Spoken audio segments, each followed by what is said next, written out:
dedicated to educating and connecting students to music and STEM industry. I'd like to turn it over to Barry Henry, who is the Music Business Coordinator here at Downtown College.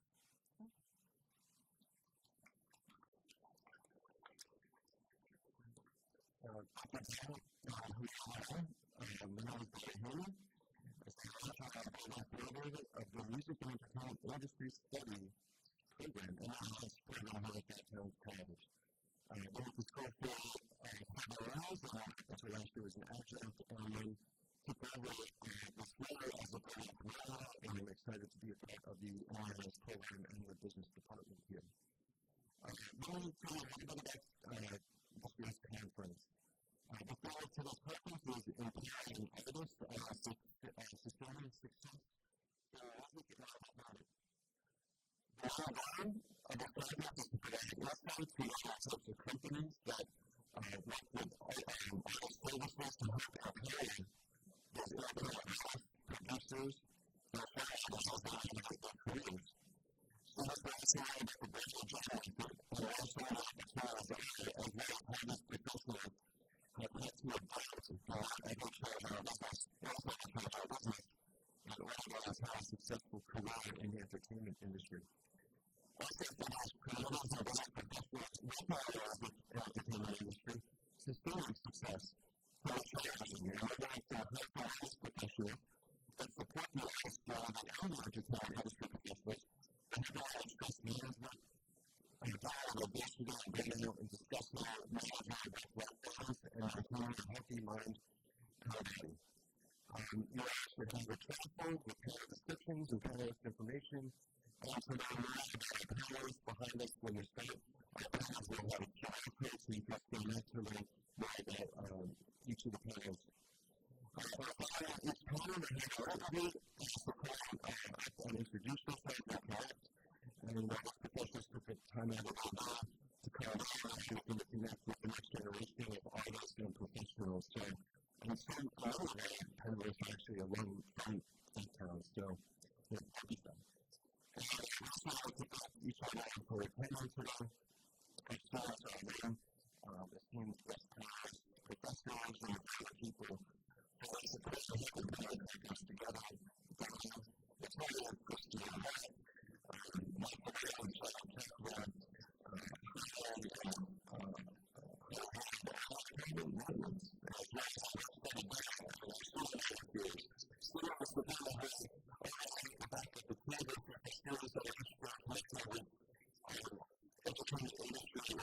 Catholic, and you can become student members. You should go to the event for your groups and things like that. That's what I should have put that first panel. And the students that are doing in the industry, that's like the entertainment industry, and what's going on professionally and going to the business. So, we have guest speakers tonight. Thank you.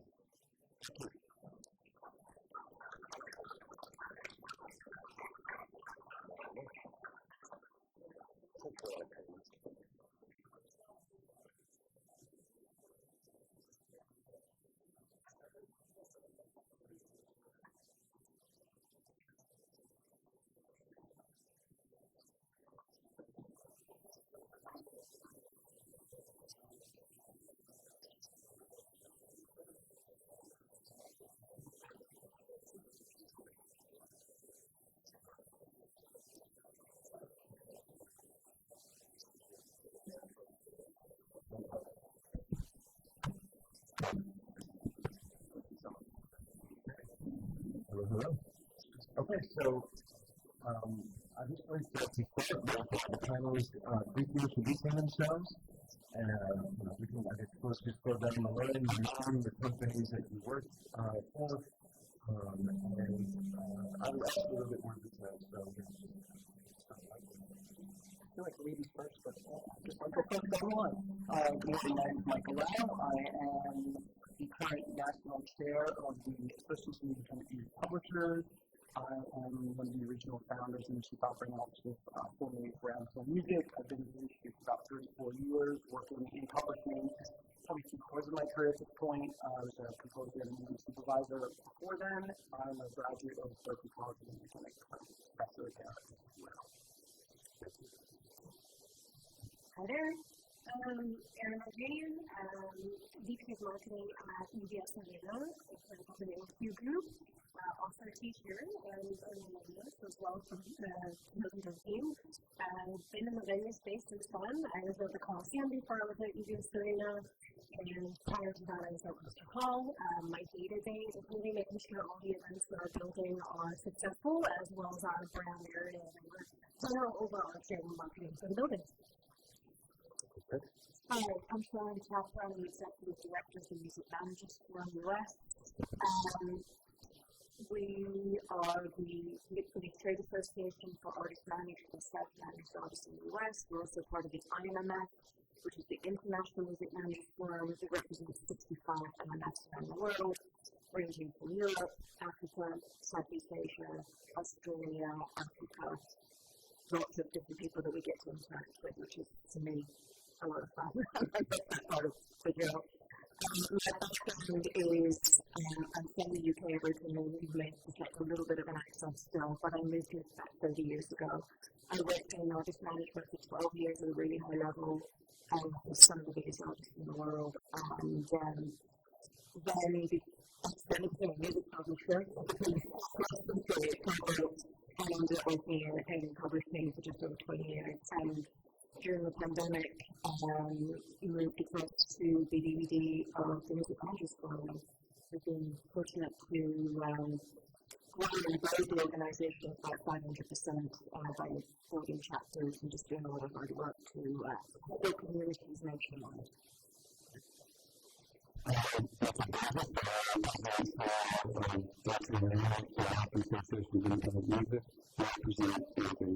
Record labels in the U.S. Also part of one worldwide independent network that represents the 20 labels all over the world, and this is growing significantly. My background is pretty much everything in the music industry. I started out as a studio musician and as a drummer, and then I became an artist, I recorded for those 6 major labels, really proud of this time, finally twice, and then I became a producer engineer and manager. And then I spent incorporated the record label of the Smithsonian Institution for 14 years. Okay. So I guess my feedback is that the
as well. So I think at the end, with Rachel in the recording industry,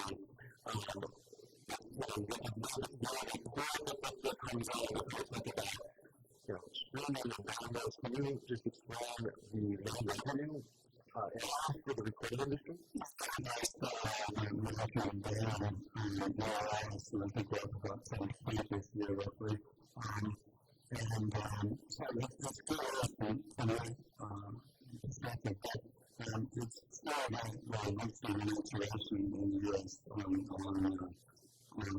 it's just basically almost everybody who has a subscription account, subscription account probably is part one now, and a lot of people like that that's far away from us, so it's kind of slowed down significantly.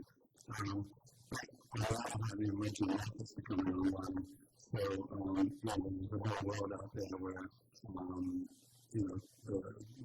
people can stream music, whether it's ad supported or paying. The payment would be posting payments like that from overseas. I think that's another thing. Just back to my side. If I enable just get out and you can do that, you can even go on. That's what I really, really well right now. With all of the drivers, and that's the different analytics jobs, it's kind of difficult to make a living from streaming. Just like we don't control pricing, we don't control we don't control pricing, we don't control as drivers anymore. And so I think that the jealousy the representation we have like our family, because my perspective is, I'm sure everybody else can speak to this, is that if you prepare all of those drivers, you really need to tap into all the income streams that are represented on the panels there in order to make a living on it. That doesn't used to be true. When I was coming up in the industry, I made a living as a streaming musician, I made a living as a recording musician, I didn't necessarily talk a good tour. But paralyzed by items of recording. Those recordings are more like promotion to touring. The touring is always the only place ever. And a lot of other people will speak to that and come along. I'm sure I am a picture. But basically, it's the first hours now, really about a paralysis. It's definitely the building a brand. And I think you have to look at your careers as building a business too. I know a lot of people look at the music industry and think that they treat it more like a lottery, and I think that's a bad way to look at your career. I think you have to look at it like any business. You just got to build it consistently, and you got to look at all the various different revenue streams that you can tap into. Okay, thank you. I think that's a great point that you make about historically how you would use an album to promote the tours, or the tours to promote the album, and now it's vice versa. And a lot of times the tours can be tricky and costly as well. So they got the counterpart, the recording, and what about on the songwriting side? What's the snapshot of what's going on in music publishing? It seems like in 2023, the last I saw, music publishing, the songwriting revenue generally was overall up, increasing, and also what are the different revenue streams that you can earn as a songwriter? In this industry. Well, there's a lot to unpack there, and I agree with everything that was said wholeheartedly. And I also want to just say it's an honor being on the panel with these distinguished folks. Just really quickly, if I'm very long-winded, just throw something at me. Basically, from the songwriter's perspective, there are four main income streams. There's performance, which is public performance anytime you hear a song on radio. I like to say it's a music publishing or music publishing income event happens. You stream it, there's a public performance. Anytime even if you download music to your iPhone temporarily, that also counts as a public performance. Television, film, outside the U.S., anytime music plays in a movie theater, anytime music plays in a live, such as a Broadway show. You have your mechanicals, which is the right to reproduce. So anything back in the day, whether it's vinyl, CD, cassettes, every time you purchase one of those physical products, you would get a royalty for that. You also get a royalty when something is streamed from Spotify, Apple Music, and so on, which is called mechanical streaming, which is, some of you hopefully have heard about the MLC here in the U.S., which is the CMO that collects that income from those DSPs. There's print, where a lot of people forget about print, but print is huge because whether, if you guys remember maybe when you were younger, taking piano lessons, guitar lessons, there was a piece of sheet music. I wanted to play Don't Stop Believing by Johnny. I'm into the music so much. That is an income stream, and that is a huge income stream. According to the pie, it's smaller, but it is a huge, consistent income stream. And that goes over to lyrics. So if you put a lyric on the t-shirt, lyric when it's streaming on Shazam or Spotify, wherever, that's also a revenue stream. And the other big one these days is synchronization, which everybody kind of wants to get into, where you can license your music to, in a commercial, a video game, a television show, a film, and so on and so forth. What a lot of people do forget is that what usually typically starts from synchronization, it sort of spawns other income streams. Performance. So every time you license a piece of music for Grey's Anatomy or CSI or Suits or whatever else, not only do you get your own fucking fee, but you get a performance royalty every time that plays, not only here but around the world, and Netflix, Amazon, and so on and so forth. I like to call that mailbox money. There's other sort of ancillary streams as well, which is sort of an emerging market here, is musical sports. So a lot of the sports federations around the world, like figure skating, gymnastics, indoor skydiving, which I learned about last year, they actually choreograph, like synchronized swimming, they choreograph the music, and more companies are signing up with a couple of main companies throughout the world that sort of can help you monetize that stuff. So those are the income streams. All right. I didn't expect that we were going to indoor skydiving. Hey, you take whatever you can, right? Yep. The money. So there's a lot of terminology, a lot of jargon that you have to learn if you're already, probably in some of the classes in the music industry. You probably heard about mechanicals, when a song is reproduced and distributed, or public performance and sync licensing.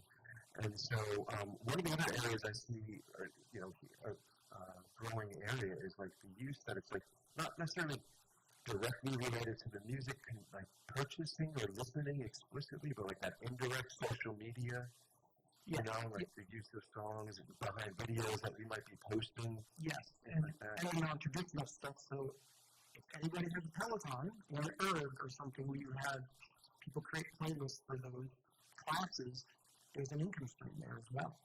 Okay. And then while we're talking about income streams, let's move on to the sector, the live industry. What are the main income streams in the live industry? And we'll go from there.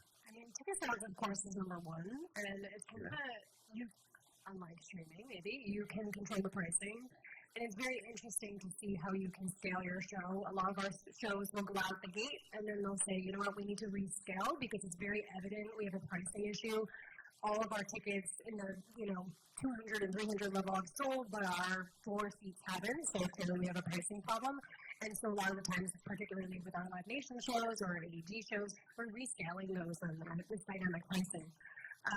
But also the name of the game is maximizing your revenue. So for us, I'll use the example of our Billy Joel show. Could be sold out tomorrow. We still have about 500 tickets to go, but they're all platinum seats. And so the goal is, yes, we know the tracker will sell them before the day of the show. We want to maximize the revenue that we can.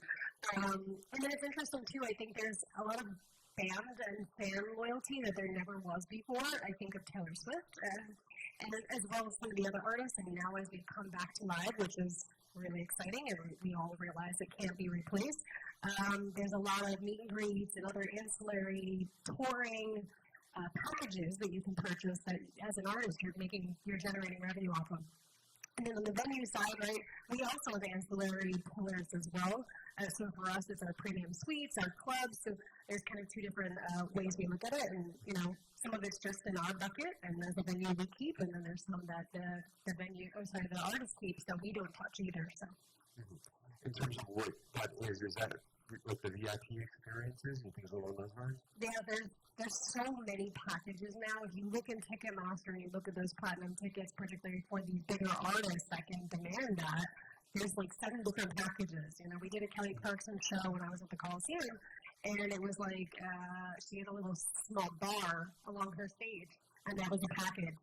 And, you can plus that up and generate more revenue off of it. Okay. I have some clients, as an entertainment attorney, I have a law practice, and what I've seen, even in the independent, market or artists, is that they're able to have a really strong, like, super fan base that will pay a significant amount of money, $50, $75, $100, to have a, experience with them beforehand, have pizza, take photos, And so that is basically the one band that I worked with that actually was here a couple of years ago, Sub Radio. They were talking about how it effectively doubled their income on the road and how it wasn't now just breaking even and making some money. It was actually, a profitable venture, especially when when you're not necessarily earning a ton of money on the streaming side, and and then complementing that with like strong merchandising sales. Yeah. The merch for some of these acts is incredibly, and the amount of sales. Yeah. Our K-pop shows or hairstyle shows are selling often earlier in the day, so they're coming in and starting merch sales at 10 a.m. even though doors aren't until 6 or the day prior, and the amount of merch sales that they're doing is almost the exact same amount of revenue that they're doing on the ticket sales, which is incredible. Okay, and then some venues, they'll take a piece of the merchandising sales? 80-20, yeah. Mostly the artist, though. The artist is getting most of that income. Okay. And if I can add, some of the merch has lyrics on the t-shirts. And so you can buy folios at the concert venue, so that winds up being a publishing revenue stream. There you go, wherever you can get it, right? And were you going to add anything, Richard? Or? I was going to say also physical goods. Physical goods, even though we live in a streaming world, vinyl and CDs and downloads, downloads are not increasing, but vinyl and CDs are still going up in terms of sales every year, particularly vinyl. And obviously live sales are gigantic. Right, so having a vinyl purchase versus 10 streams, the vinyl purchase is going to be a bigger direct impact into the artist's pocket. I'll just add to, shows were coming back from the pandemic, but we're missing a meet and greet opportunity a lot of the time for some of those ancillary revenue streams because they were touring, they didn't want to be meeting a lot of fans, and I think we all felt it, or as an artist, you felt it because you wanted to make that extra revenue. Okay. Well, you have to make that extra revenue because the cost of touring, you have to make that extra revenue because honestly, the cost of touring post-pandemic is vastly increased. Yeah. Everything's gone up. The cost of the crew, the cost of the fuel, even getting the buses and the vans. It's hard. Even the musicians. Yeah, nothing's gone down, everything's gone up. And a lot of tours, we've seen the headlines. Yeah, exactly. The fees have not gone up. So we're having to make up the difference between all these other sources, and that's really where the manager has to come in and see the big picture. See where the income's coming in, and then making all these work, and finding all these other revenue streams that you may not have had to consider before, but are now essential to keep the lights on. Okay. So music managers forum, they represent a lot of independent, artists that are self-managed as well as managers representing artists. So I'm sure Sharon, a lot of managers are speaking. You're speaking to them. These are the major, direct music industry revenue buckets and opportunities. You talked about maybe outside of the music industry, maybe social media influencer and some other. What do they talk about in terms of are they able to make ends meet? Are they happy, or what are some of the concerns? A lot of the creatives, certainly the managers that I'm hearing, is like we used to protect the artists. And now people want that access, and it's hard to navigate at which point you step in and protect, because people do want that, and it's a very fine line. And it's mental health, like all of these artists are feeling that they have to keep feeding social media, and to what end? Right. Ultimately, we spent the last 20 years driving fans to tech companies who are now multi-billion-dollar companies, and that ownership has been transferred. And I think we have to wake up and be like, look, those are your fans. They're not there because of the platform. They're there because of the artists. Right. Yeah. And we have to reclaim that ownership. And just, that's the oil that fuels all of this, whether it's super fans, whatever it is. If I can add something to how social media is affected by even songwriters, is that I don't know if you guys have heard this term, but it's called START. It's a term that's been used in Nashville kind of the last 5 years, where instead of artists are looking for songs, they say send us your best start. What is that? It could be one lyric, one line. It could be part of a hook. It could be part of a bridge. and literally they wind up bolting things together because they want to hear the best 20 or 30 seconds of the song to the hook to try to sort of feed the social media. So that has really even influenced, the songwriting perspective, which I'm not necessarily sure it's good or bad. But, yeah. Well, I think this challenge point too. Actually, what I'm going to say is that I think that the manager is the king of the hill at this point because with the diminishment of revenue for both the publishers and the recorded side, the best thing is to be a manager and take 20% of everything. And our industry has become so sort of shrunken in terms of the recorded side, and I know songwriters are hurting really badly as well. And of course, you read these stories about Taylor Swift doing massive numbers, and Beyonce does massive numbers. If you're a gigantic star, then making money is not that much of a problem. But honestly, the billionaire artists are not making their money from music now; they're making it from products and from sponsorships, and endorsements, and brand awareness. So the marketing of their brand, the selling of their brand, as it were. So I think managers are in the best position. I think we're probably, my opinion is that we're going to see a reformatting of the industry over the next few years. I feel like we're at an inflection point right now. And frankly, I think the manager is going to be at the center of that reformatting of the industry. So what are you leading to with this reformatting, or maybe Sharon can speak about it? Well, quite honestly, for artists, historically, you would do a publishing deal, you would do a record deal. For them to survive, they're like, why am I going to sell those rights? I need to retain those rights. And maybe do an admin deal. Maybe I'll set up my own label. We'll do a distribution deal. But to be sustainable, that's how a lot of people are now approaching it. I mean, I look at bands like, Run the Jewels. I remember 15 years ago for a Grammy event we did in the city, and Nietzsche, who's one of their managers, was like, we give our music away. And there was a gasp in the room. It's like, we make everything of all the other deals we do. They now have sneakers, they have juice runners, all of these other things, and that's where they make their money. The music is their loss leader, and I think, quite honestly, they have been leading, one of many bands leading this. And, we're in a position where we have to build their companies. We build their brands. It's not just these two streams, historical streams anymore. It's way beyond that. And quite honestly, while I appreciate the 20% of the commission structure, I think a lot of this, a dear friend of mine, Mick Babetsky, signed Chapel Rowan as a management plan in 2018. She finally, after all these years, this year has had a success, and he's just been fired by her. And it's like, that's not okay. We spend years developing artists, and it's not specific to her. I think she's an incredible artist. But we've all, as managers, put our lives on hold to develop artists for years without making a penny.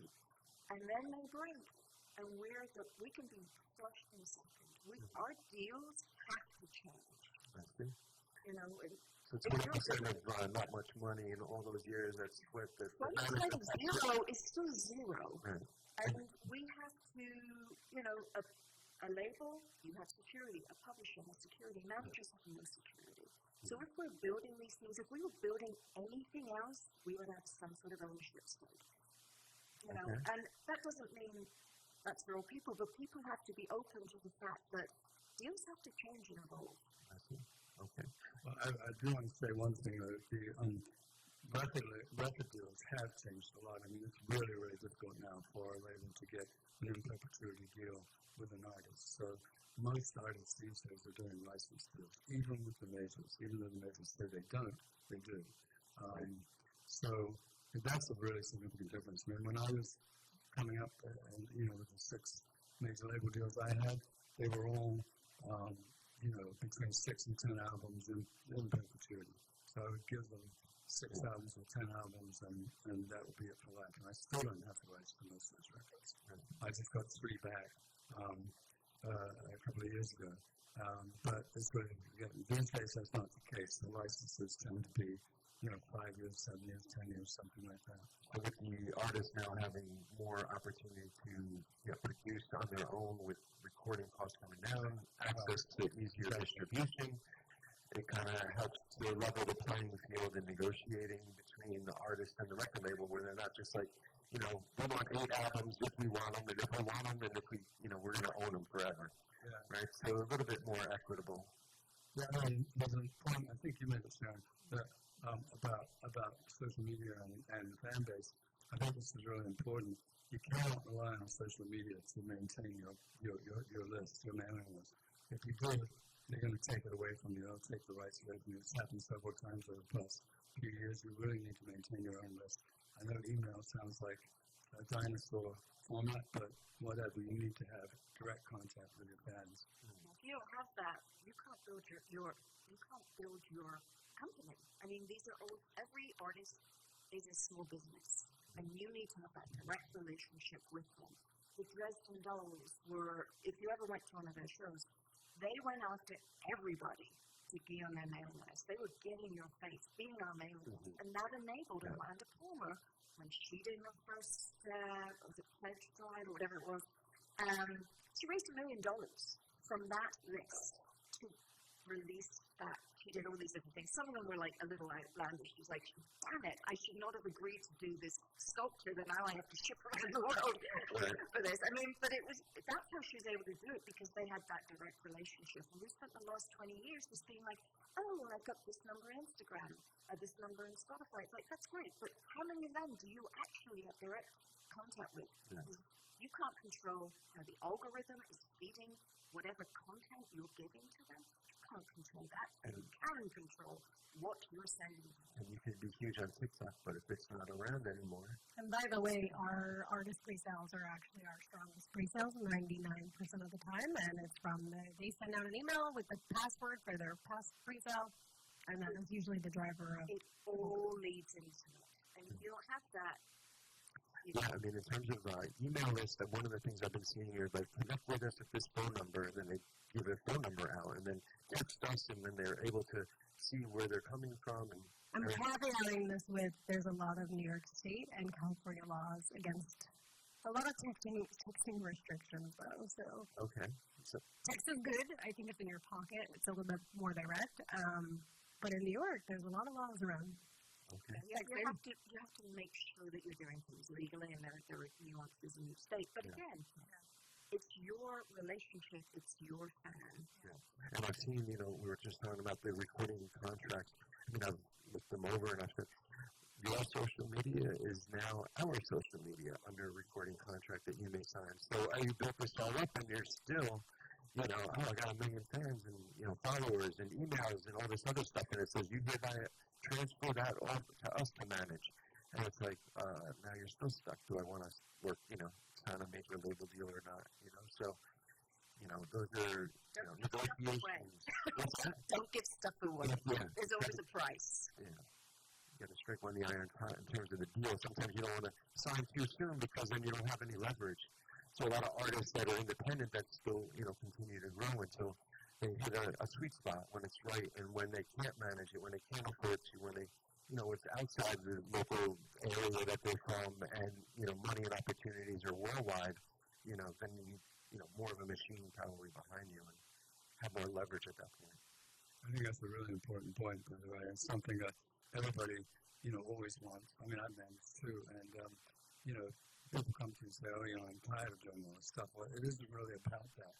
Managers aren't there to, pick up your dry cleaning or, make calls for you. They're there to build your business. They're really effectively the CEO of your business. It's really, really important to kind of build value in what you have before you actually sell it. Yeah. Because you can sell it for a penny now. You could have sold it for $1 million if you'd hung on to it. I'm still reflecting. I'm still thinking about the talk we were from a little earlier. We were mentioning this idea of music being like a promotional tool to not only from album to touring. Now it's like music in general seems the copyrights here seem to be like devalued potentially, and then all these artists. Well, granted, yeah, I mean, you're a billionaire, but like, what about the up-and-coming artists that that's their focus is creating this music, and, you know, maybe there should be value and they should be able to sustain a career just on the songs they write, the records they record, and that, you know, in and of itself. I mean, it just seems, what do you think about the royalty rates, or like, do you feel music is devalued? And then once it's out of a publisher, then, okay, yeah, you have a perfume or fragrance that they sell that has nothing to do with the publishing and the publishers necessarily, unless they expand like that 360 multi revenue streams, you know, and I think that's where that potentially started originally. You know, where, hey, we're not making enough in recording, so we need a piece of the pie from the live industry. We need a piece of the pie from anywhere else where we're making your career. You know? I think you need to know who you are, and you know, I have to be careful here on what I say, and I'm not recommending this, you know, as the head of HYM, but yeah, some artists in certain genres are going to really kill it in streaming, and other artists are not really. And as you know, there are these new payment plans that Spotify has where if you don't make 1,000 streams in a rolling year, you don't get paid. And I mean, 1,000 streams is only $3.40 or something. But either way, to me, I think if you earn the money, even if it's $3.40, you should get paid it. But I think you can look at it and say, well, actually, we don't have a big fan base, but we have a rabid fan base. We have our fans are super fans. And so they will pay $30, $40 for an album, a vinyl album, and they'll pay $15 or $20 for a CD. So maybe, you know, I know of bands that have started not putting everything up on streaming, put some things up on streaming, and then, you know, they focus on the vinyl or the CD, and they particularly focus on certain outlets like live, selling live at shows, because it's 100% profit, less the manufacturing cost. So it's a lot of profit. If you can sell a vinyl for $30 or $40, that's, you know, about $27 profit, something like that, you know, on a $30 piece of vinyl, depending on how much you're spending on the vinyl. But, you know, there are a lot of strategies you can use. You don't have to go down the standard path. I think that's what you're saying, Barry, right? Yeah. And quite honestly, you know, a lot of artists need those other streams. You know, we have people coming after the artists to do lots of different things. And the reality is they need to maintain their ownership as much as they can, because that's the income that will sustain them. If they outsource that, or if they sell it off or wrap it up into another deal, the long-term implications are huge. Mm-hmm. Yeah, and then, you know, decades later, you're trying to fight to get rights back and deal with, you know, onerous and, you know, one-sided recording agreements and publishing agreements, or especially probably more on the recording side, that are very lopsided from decades ago. Kind of find that we're dealing with that issue right now, you know, and so trying to renegotiate some reasonable, you know, terms. We'll get to Q&A. Yeah, no, it's all right. So, Richard, just one other area, I was just curious, when you were talking about you were talking about all these buckets of revenue for the recording side.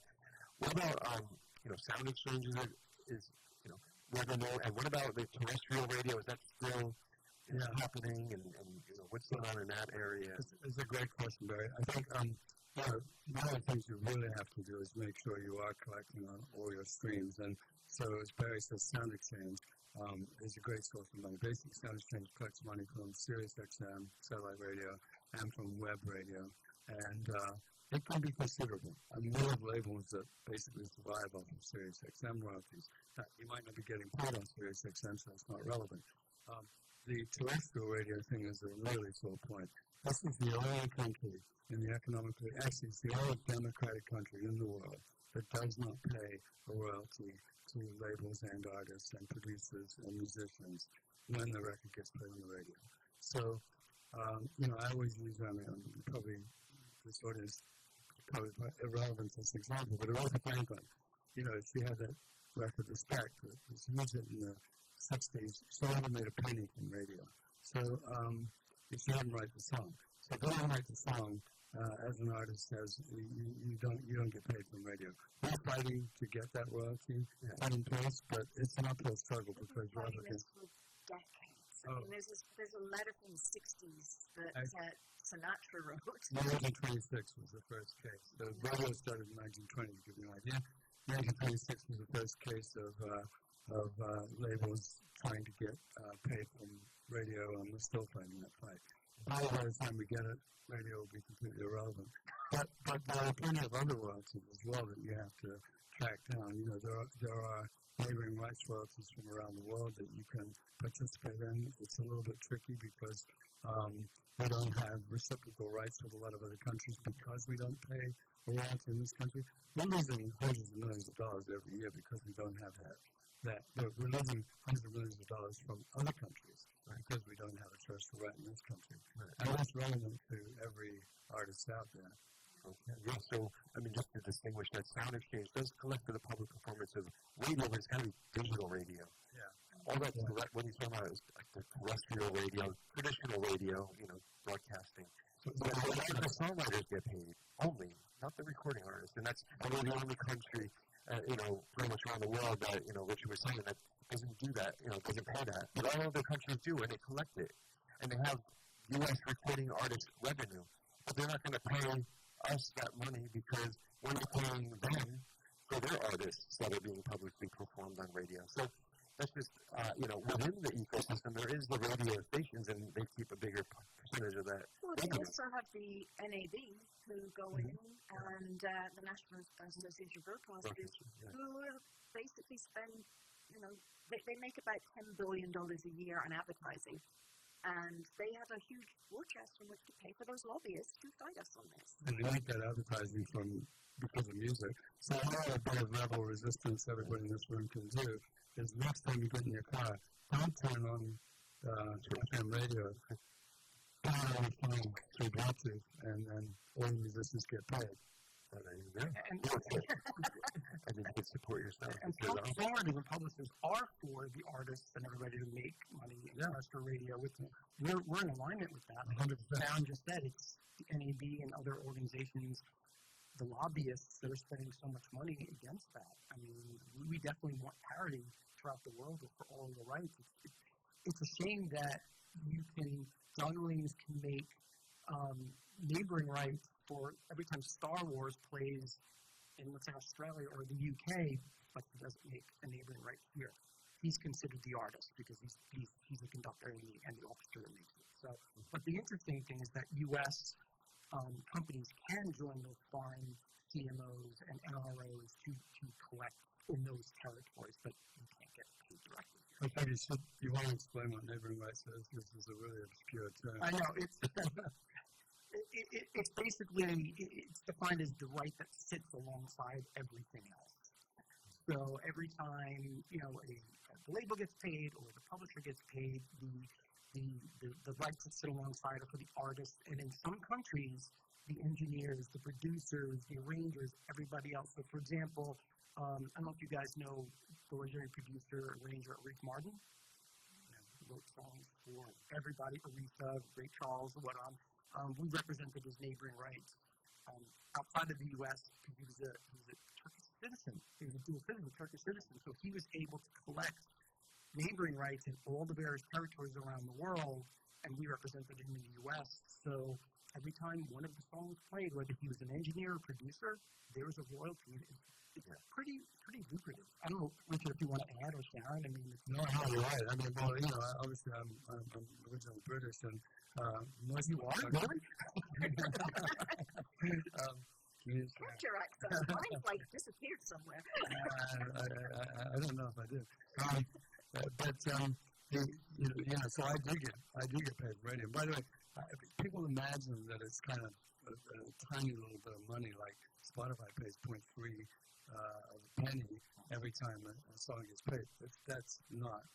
Neighboring rights is much more than that. If I have a song that gets played on Radio 1 in England, 11 million listeners, I get paid £60, which is probably about $70, something like that. So it's not it's a fraction of a penny.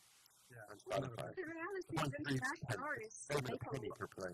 International artists have access to a lot more money, which is ironic.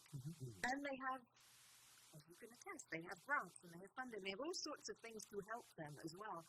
And we're completely, we don't have any of that. We have to fight for everything. All right. So moving on, I guess picking up on this idea of radio, the idea is we're promoting your recording. Your people are going to buy your record or now stream it to a percentage of a penny. So that's the argument historically on the radio perspective. And now if we bring that into the TikTok era, promotion, versus should it be paid or it's another promotional tool? And I don't know if most of you know, and Richard and I have sort of commiserated on this in the past, but every time someone watches a video on TikTok, no one's getting paid. Basically, you get paid only on the create. So the one time that someone puts that music to that, they get paid some ridiculous amount of money, and then even if you have 5 billion viewers, you do not get any income. So that promotional model is just really atrocious with that. And, we're trying to fight it, but there's a lot of people like the larger companies like Universal and other majors are doing side deals that I think are prohibiting us really sort of banding it out and do it because we did a survey on this, and one label had an example of a track that was streamed 600 billion times on TikTok, and the payment was $200. So, they added a per stream rate. And I have no idea why whoever negotiated the payment on video creation agreed to that. I have to assume that money changed hands somewhere, but it's an insanity, and we just I've spoken out against Spotify a couple of times recently, against TikTok, sorry, not Spotify. And there was a great article recently, Charles Rosenblatt wrote an article, he said, music industry is really good at letting other people capture its revenues, and I really think that just sums it up so beautifully, because we do that again and again and again, and we've got to stop doing that. We've got to stop giving our music away.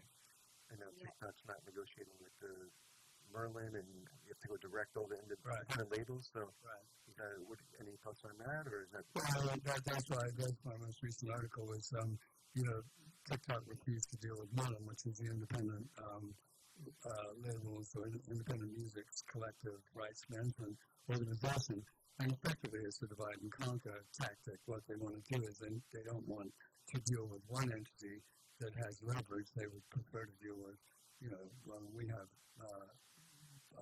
600 labels, something like that. It's much easier to go in and beat each label down individually, and maybe you've got a bigger label that's got more leverage, so they get paid a little more. But what we really want is a level playing field for everybody, and we want the best deal for everybody. So it's very difficult to respect the way they're dealing with it. Any other comments? I was going to say, also on our end, we're very careful now. If it's an artist we're promoting for one of our upcoming shows, we use their likeness, right? We use their music.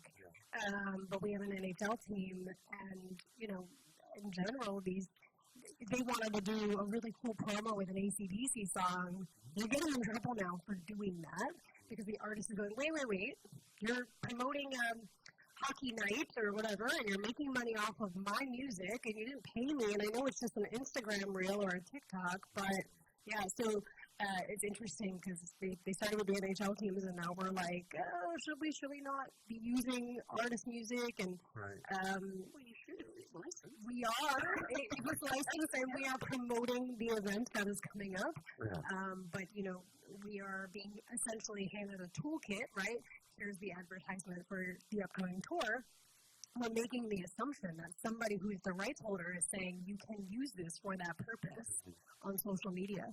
And then also, when you talk about paid social and digital, that opens another ball of wax, too. I read articles recently about, it's one thing to put your own post up there with, your vacation and playing some Bob Marley, cool, breezy reggae music, and And it's another thing if a hotel is doing the same thing and putting it on social media. And so these hotels are like, oh, wait, we'd have to get rights and permission and things like that. So I know this. Yeah, They're just being really cheeky. Possibly, yeah. So that's been coming up. And it's especially challenging because TikTok in particular, the whole intention is it's a trend. It's a trending song. It's a song that's working or a sound that's working because it's of the moment. But a lot of us as brands or venues, right, can't capitalize off that or use that because we technically don't have the license to do that. Yeah.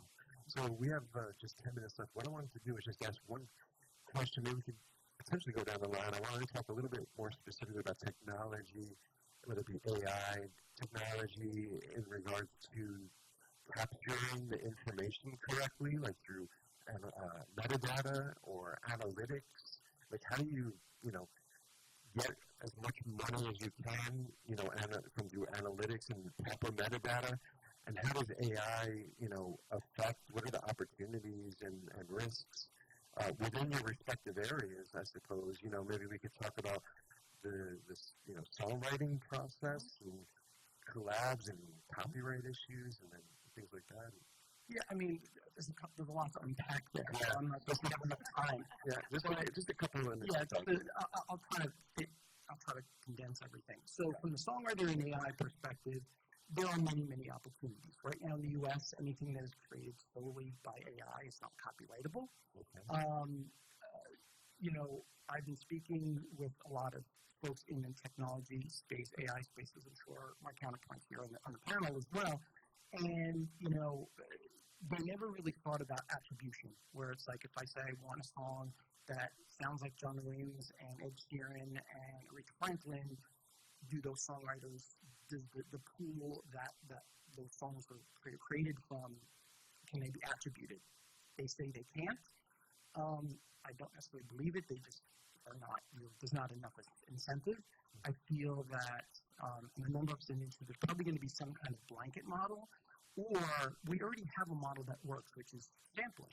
So there's a lot of folks on that side that are trying to push towards more of a sampling model because it's kind of pre-established.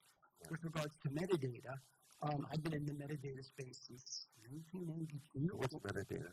Metadata is basically the terminology or the identifying words and terms that describe your music. So I've been involved in this since 1992 when I was hired to do the CBS Winter Olympics for Norway. I had to build a system, learn database programming, very long story, but that was my first job. Why is it important to capture metadata? Yeah, so I had to categorize and put together a library of 2,000 hours of music for a month-long Olympics because every piece of music that was broadcast, it came through me. So I literally sat on the train from New York out to my house in Long Island, literally typing in or listening, like, okay, the song is about love and sadness and triumph and so on and so forth. The best thing about AI is that a lot of tools like Disco and others are spearheading that to actually make it easier. So the best part of it is that, look, we all know the hit songs, the top 10 songs from an artist or a songwriter, but we don't know the 6,000th song in a 20,000 song catalog. So what AI really can do and help elevate and generate music for songs that have never seen the light of day or earned a dime is that it can categorize and create metadata, and all of a sudden if a brief for a commercial comes in and says, hey, we want X that sounds like this and this and these keywords, all of a sudden a song that no one has ever heard of rises to the top and generates now $150,000 of a license. So there's opportunities for that. So instead of having to memorize 6,000 songs and what they're all about, you have information metadata that says, oh, we need something that sounds sparkly and this and that. And then you can capture, and then here's a pool of 100 songs to take from. Right, and just a really quick use case for that, there's a catalog that I've been involved with for a very long time, the Harry Warren catalog. Harry Warren wrote 42nd Street, and That's Amore. Well, there was the movie that That's Amore came from was written in 1954, and a movie called The Caddy. There was a bunch of other songs in there. The heirs came to me and said, hey, what do you think about this song? The song was never released, and I said, where's the audio? He said, well, I have to go back to the archivist at Paramount Pictures to get them to pull it off. They did. 5 years later, after so much time, I mentioned $750,000. That's how much I made off of a song for a commercial for that. And no, songs never made it time again. So. All right. Yeah, Erin, you Keep going online. online. The genesis, I think, of what you're trying to say is that we can leverage the tools to do what we were doing better. Okay, yeah, that's true. Machine learning is not new, right? We have Einstein as part of Salesforce Marketing Cloud, which is our email service, our major email service. It tells us the best time of day to send our emails, right? This is not new. It's just that now there's even better tools to be using to leverage. We could take a look at our historical sales trends by hand and say, okay, we think that this show that, based on similar shows we've had is going to sell like this pattern, or we can use a machine learning tool or AI to analyze it for us more quickly. Machine learning is not new. It's just that the tools are getting better, they're getting smarter, and quicker. Okay. What's going on in the artist side? How are they dealing with thinking about AI? Well, or manage? Trust me, we're thinking about it. So we're in a place where, once AI gets out of this first generation, it's theirs. Mm-hmm. It's theirs to use, and they'll own it.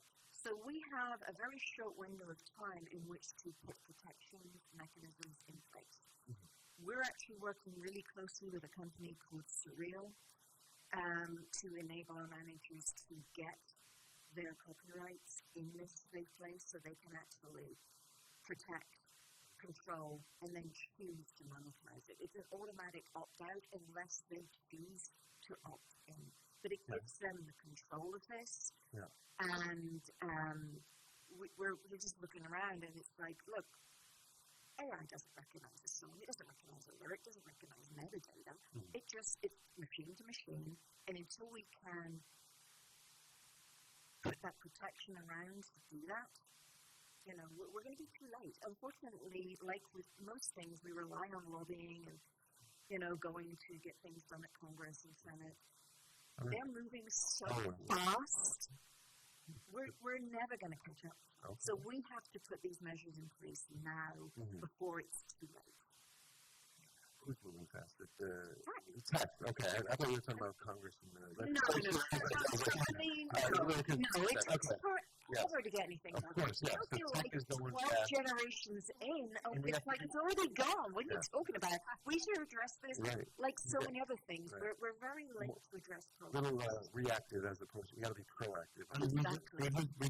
We were talking about this about 5 years ago, and the response we got from a bunch of people was, let's just wait. And I'm like, well, if you wait, it's going to be 1999 all over again. Right. And then, I do want to say, I love AI. I've recently been accused of falling in love with my AI, and it's absolutely not true. But I do spend a lot of time with her. It's just so life-changing, so transformative. It's an amazing thing. I think, we have had some ones, though. We got the Elvis Act passed in Tennessee, which is kind of, we got that done as a template for a federal bill. The problem is really, you know this, Sharon, after the first generation, then the game's over. And once they sample everything, and believe me, they already have, then once the AI starts learning from the AIs, then you really can't trace it. I think you've got the knowledge and likeness issue, which is, I think, not a big problem. We've had the Drake Weekend case and stuff like that. I think you're not going to be able to take somebody's name, image, and likeness, even though we don't have laws in place. Right. It seems unlikely that's going to be a big issue for us. Right. What's really a big issue, though, is sampling everything that's out there, or training on everything that's out there, and then churning out huge amounts of music, because they can just do it so quickly. It just overwhelms the system, and that's what our people are worried about. That there's already 120,000 tracks a day being uploaded to the DSPs, and AI could make that millions and millions of tracks a day, which will make it difficult for people to find music, and it will make it difficult for anybody to fight, any real artists to fight their way through the noise. So I'm a bit of a sort of techno-optimist. I think we'll actually get there. I like that.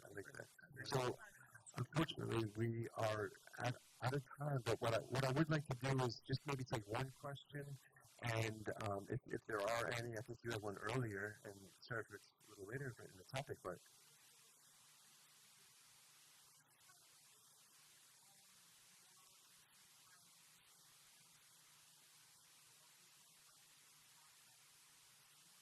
yeah.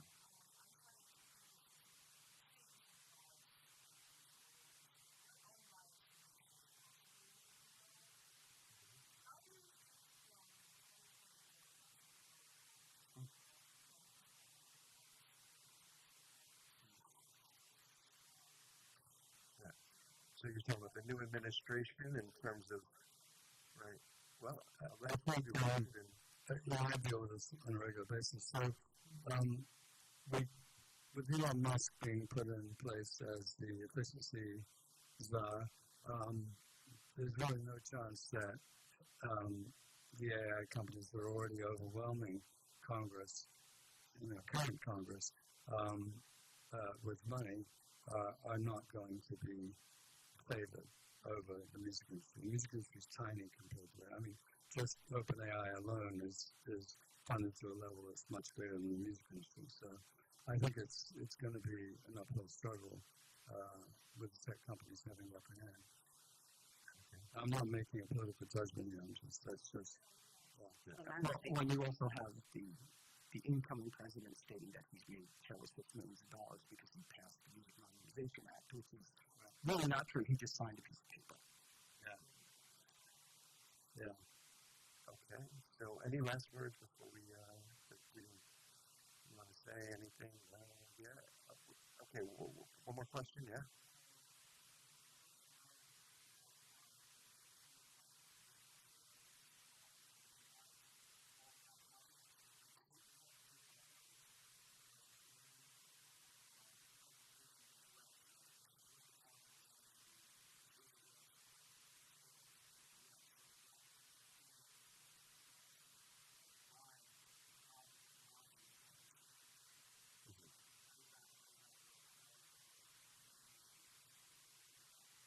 For K-pop, they're making a lot of money off of merch. And the fan loyalty and the fan packages. I can't speak on behalf of anything else, but at least in live, there's so much money in merch. Like, more than any other genre I'm seeing right now. I mean, pop as a whole, but K-pop.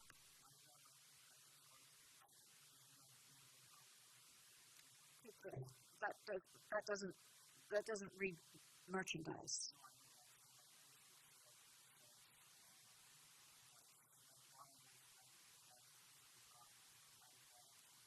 Well, that's reflected in it, but streaming is it's just weighted.